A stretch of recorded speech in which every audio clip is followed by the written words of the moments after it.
Hola, me es un gusto saludarles en el nombre de Jesús. Y darles la más cordial bienvenida al canal de la Iglesia Primitiva, donde hoy compartiremos el tema. No améis al mundo. No améis al mundo, ni las cosas que están en el mundo. Si alguno ama al mundo, el amor del Padre no está en él.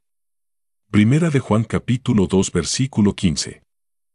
La sociedad contemporánea vive pensando continuamente en el dinero. Esto ha provocado que las personas pierdan de vista las cosas que realmente son importantes, aquellos pequeños detalles que dejaron de asombrarnos, todo lo que realmente tiene valor y que perdimos de vista con el paso de los años. De pronto dejamos de ser niños y todo alrededor comienza a tornarse complicado. Preocupaciones, enojos, tristeza y decepción, la inocencia quedó en el olvido. Sean sus costumbres sin avaricia, contentos con lo que tenéis ahora, porque Él dijo, no te desampararé, ni te dejaré. Hebreos capítulo 13 versículo 5. Todo el mal que en este mundo prevalece tiene un origen en las Sagradas Escrituras, está plasmado específicamente en el Evangelio de Lucas, quien es el autor de la maldad, quien controla los malos pensamientos de las personas y quien reina ahora en esta tierra, y le llevó el diablo a un alto monte. Y le mostró en un momento todos los reinos de la tierra. Y le dijo el diablo, a ti te daré toda esta potestad, y la gloria de ellos, porque a mí me ha sido entregada, y a quien quiero la doy. Si tú postrado me adorares, todos serán tuyos. Lucas. Capítulo 4 versículos 5 al 7, el autor de la maldad tentó a Jesús, pero nunca logró su objetivo. En el tiempo que nuestro Salvador estuvo en este mundo, cada día tuvo victoria sobre el mal. Satanás, habiendo inventado las religiones falsas, vuelve a los hombres del camino al cielo y los guía hacia el camino de la destrucción. Este camino parece plano y espacioso, lleno de los deleites de las flores y los frutos. Satanás coloca todas estas cosas en el camino, las cosas estimadas como buenas en este mundo, la riqueza, la honra, la diversión, el placer, y todas las demás seducciones. Pero escondidos entre estas cosas vemos también la injusticia, la crueldad, el orgullo, la lascivia, las contenciones, la ignorancia, las mentiras, la necedad y otros vicios. El fin de este camino es lo siguiente: cuando hayan avanzado tanto que no pueden volver, el camino se desaparece junto con todos sus deleites. Esto sucede sin advertencia, de manera que nadie puede prever el engaño del camino antes de caer en el abismo. Por contraste, el camino al cielo parece muy dificultoso y montañoso, lleno de espinos y cubierto de piedras dentadas. Por eso, todos los que andan en él tienen que usar mucho cuidado para guardarse de no caer. En este camino Dios ha colocado la justicia, la abnegación, la paciencia, la fe, la pureza, el dominio propio, la paz, el conocimiento, la verdad, la sabiduría, y otras virtudes más. Pero estas virtudes van acompañadas de la pobreza, la humildad, los trabajos, los sufrimientos y muchas penas y pruebas. Porque el que tiene una esperanza para el porvenir, el que ha escogido las cosas mejores, será privado de los bienes terrenales. Por llevar el poco equipo y estar libre de las distracciones, él puede vencer las dificultades en el camino. Porque es imposible que el rico encuentre este camino, o que persevere en él, ya que se ha rodeado de las ostentaciones reales, o se ha cargado de las riquezas. Lactancio, 304 a 313 después de Cristo. Los primeros cristianos creían que las cosas de este mundo no perduran y traen consigo condenación eterna. En contraste con las cosas de Dios que enriquecen el alma del ser humano, el goce terrenal únicamente trae consigo una falsa felicidad, disfrazada de deleites engañosos que ciegan al hombre y lo llevan a la perdición. Porque por esta causa le es imposible al hombre alcanzar la felicidad, puesto que invitan a los temores de los hombres, prefiriendo el goce de este mundo a la promesa de la vida venidera. Porque no saben cuán gran tormento acarrea el goce de aquí y el deleite que proporciona la promesa de lo venidero.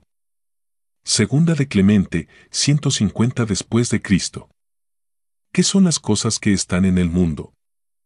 Las cosas que están en el mundo es todo aquello que nos impide valorar lo realmente importante.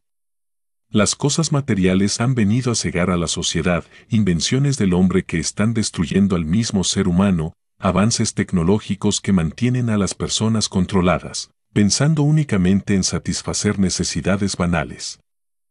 La televisión y lo que en ella se muestra es uno de los principales instrumentos que aportan a lo anteriormente mencionado, las telenovelas por ejemplo, mostrando un falso modo de vivir, pregonando que lo más importante en la vida es el dinero, el vestido costoso, el galán con automóvil último modelo y una mansión lujosa. Promoviendo el miedo a vivir humildemente, porque todo lo que hay en el mundo, los deseos de la carne, los deseos de los ojos y la vanagloria de la vida, no proviene del Padre, sino del mundo. Primera de Juan capítulo 2 versículo 16, imagina todo el daño que provoca a las personas los mensajes que la tele proyecta, violencia, consumismo, adulterio, vicios, estrés, etc. Las cosas verdaderas deben ser preferidas a las falsas, las cosas eternas a aquellas que son temporales, las cosas útiles a aquellas que son agradables. Que nada sea agradable a la vista, sino aquello que sea hecho con piedad y justicia. Que nada sea agradable a los oídos, sino aquello que abriga el alma y te hace un hombre mejor. Pues el que escoge las cosas temporales no alcanzará las eternas. Y el que prefiere las cosas terrenales no obtendrá las celestiales. Lactancio, 304 a 313 después de Cristo. Pero hay algo aún más importante que la sociedad actual ha olvidado, y es que ha dejado atrás a Dios y su palabra, la voluntad de los hombres ha pasado a ser más importante que la voluntad del Creador, la prioridad ya no es lo espiritual, sino lo superficial. Posiblemente esto suene trillado, como un mensaje pasado de moda, pero Dios, Creador del mundo nunca ha pasado de moda, siempre ha estado presente alrededor de nosotros, le hemos dado la espalda a sus enseñanzas. El egoísmo se apodera del hombre cada vez más y solo piensa en sí mismo. No quiere dar cuentas a nadie y pretende llevar el control de su vida, no tomando en cuenta que sus acciones algún día serán motivo de juicio. Todo esto nos enseña también a ser suficientes a nosotros mismos, a no apreciar lo innecesario y a llevar la clase de vida sencilla y libre de preocupaciones que conviene al viajero que quiere llegar a la vida eterna y feliz. Y nos enseña que cada uno de nosotros debe ser la despensa de sus provisiones, no se preocupen por el día de mañana. El que se ha comprometido a seguir a Cristo, debe elegir una vida sencilla, sin necesidad de servidores, y vivir el día. Porque no somos educados para la guerra, sino para la paz. Clemente de Alejandría, 195 después de Cristo. El camino verdadero. El camino de la verdad no es fácil, es todo lo contrario a todas las comodidades que este mundo ofrece, pero es importante recordar que nada en esta tierra permanece, todo lo que existe aquí perece. Caminar contra la corriente de lo mundano traerá muchos obstáculos, el mal querrá impedir el avance de los que quieren caminar obedeciendo a Dios, pero hay una promesa de vida eterna y un ejemplo a seguir, la victoria que Jesús vino a obtener a este mundo venciendo al mal. En el mundo tendréis aflicción, pero confiad, yo he vencido al mundo. Juan capítulo 16 versículo 33. Es nuestra decisión seguir viviendo conforme a las concupiscencias terrenales y deseos banales o poner nuestra visión en las promesas de nuestro Padre y caminar confiando en Él. Solo así vendrá la bendición de su mano generosa sobre nosotros. Al respecto Lactancio, 304 a 313 después de Cristo, escribió: el que escoge vivir bien en la eternidad, vivirá en la incomodidad aquí. Será oprimido por muchas clases de problemas y cargos mientras viva en el mundo, para que en el fin reciba la consolación divina y celestial. De la otra manera, el que escoge vivir bien aquí, sufrirá en la eternidad. Si alguien se encuentra turbado por la pérdida de los bienes materiales, le aconsejamos con múltiples lugares de la Sagrada Escritura a despreciar el siglo.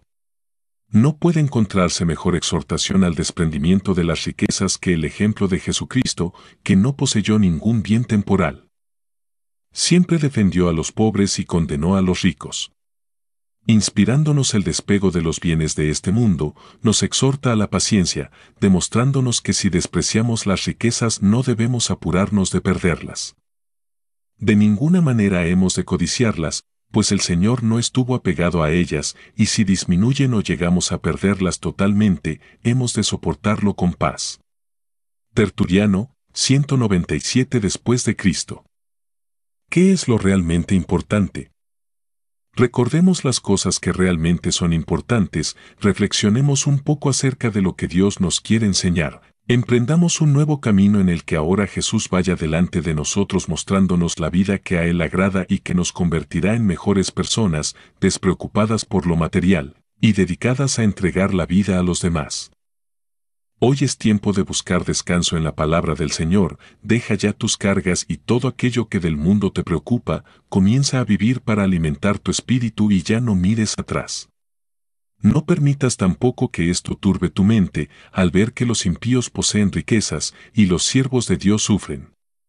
Tengamos fe, hermanos y hermanas. Estamos militando en las filas de un Dios vivo, y recibimos entrenamiento en la vida presente para que podamos ser coronados en el futuro. Ningún justo ha recogido el fruto rápidamente, sino que ha esperado que le llegue. Porque si Dios hubiera dado la recompensa de los justos inmediatamente, entonces nuestro entrenamiento habría sido un pago constante y sonante, no un entrenamiento en la piedad, porque no habríamos sido justos yendo en pos de lo que es piadoso, sino de las ganancias. Y por esta causa el juicio divino alcanza al espíritu que no es justo y lo llena de cadenas. Segunda de Clemente, 150 después de Cristo.